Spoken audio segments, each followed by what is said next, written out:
Well, it is a big day for Seattle sports fans, a day that we've been waiting a long time for. The 30 NBA owners voting in favor of expansion for Seattle and Las Vegas. Let's bring in our sports director, Aaron Levine, who is following this story very closely this morning. What is the timeline now, Aaron, for bids and a final vote on the Seattle franchise?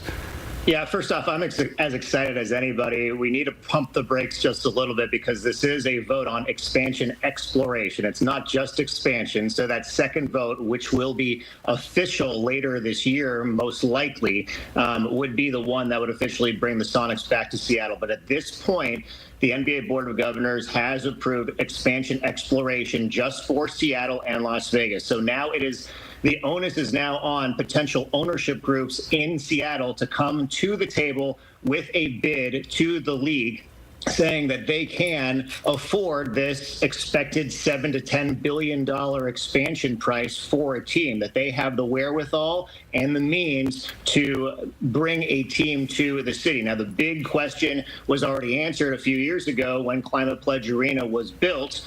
Key Arena renovated into Climate Pledge Arena. They have a suitable arena to do this. They also seemingly have this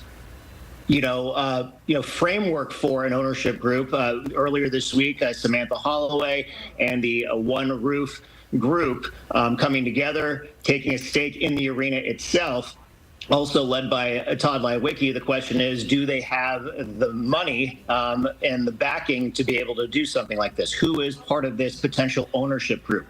There was also a report this morning on ESPN by David Aldridge saying that there were going to be multiple bids in both cities, Seattle and Las Vegas. Well, if there are multiple bids, at this point, we don't know who a second bidder could potentially be from Seattle, because at this point, it looks like we have most of our eggs in one basket, and that would be the group led by Samantha Holloway. But then again, I'm as excited as anybody. We do need to pump the brakes a little bit, but you were talking about anniversaries before the break. The 50th anniversary of the Seahawks, they win a Super Bowl. The Mariners have their 50th anniversary this season, a chance to potentially make the World Series for the first time in franchise history. Well, 50th anniversary, that would be 2029, which would be the first season of the Sonics coming back, 28-29. Well, 2029 is the 50th anniversary of the Sonics championship from 1979. That was the first major professional sports championship in Seattle. From the NBA's perspective, hockey fans would probably disagree, given that they won a Stanley Cup back in 1918. That's true. That's true. Okay, so what is the timeline now moving forward for the NBA to officially approve expansion? We know that there's going to be another vote later this year. They're going to be accepting bids. When do we expect this all to be finalized? As far as I know, I believe the NBA Board of Governors is expected to meet at least 2 more times this year, the first time coming at the NBA Summer League in Las Vegas in July. I have a feeling that's going to be more of an update at that meeting, and then there would be an official vote later this year. It's going to be very hard, I believe, to put this all together in a matter of 3 months or so before the Board of Governors meets in July. But I would be surprised if there wasn't an official vote by the end of the year. Now, you had mentioned also there is a question whether this is an all or nothing deal. Is it going to be Seattle and Las Vegas at the same time? Or if one city is more prepared than the other city, would that city go first? And I believe that answer is actually yes, that it would almost be, if Seattle was more prepared with their bid before Las Vegas, that the NBA would look at that and say, okay, well, we will take one of those 2 cities first. It could be a reverse situation of the NHL, where they accepted the bid for Las Vegas as an expansion team and their 31st team very first, and then a few years later accepted Seattle as the 32nd team. It could be the reverse of that in regards to the NBA. And to your point, Aaron, the arena has always been central to the fate of the Sonics. And with Climate Pledge, Seattle now has a state-of-the-art arena ready to host the NBA right away. I mean, honestly, they could start playing NBA basketball in there tomorrow. I can't think of a stronger selling point than that to the NBA.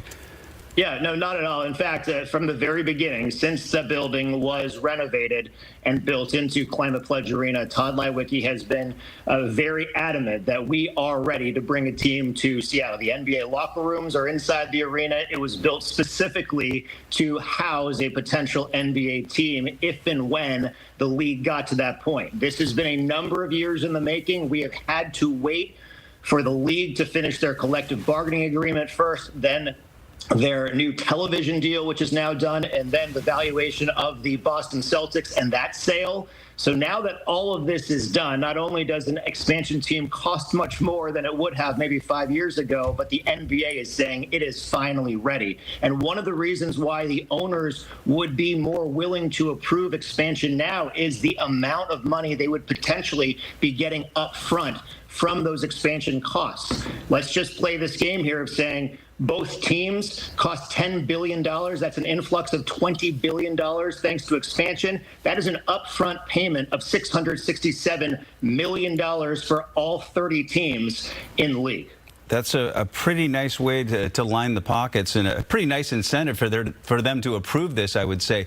Now, I met with Tim Leiweke almost a decade ago when Oakview Group first proposed building the arena. And even then, he had a clear plan to get the Sonics back. He and his brother, Todd, as you mentioned, have deep ties within the NBA. They've made it clear that there is a process, a specific process in dealing with the NBA. And as you said, you do not get ahead of the league. And that's why Chris Hansen's arena plan and the attempt to buy the Kings was voted down. The wait has been incredibly frustrating here, but it really does look like it's going to happen this time. Is there anything we should be aware of that could derail it?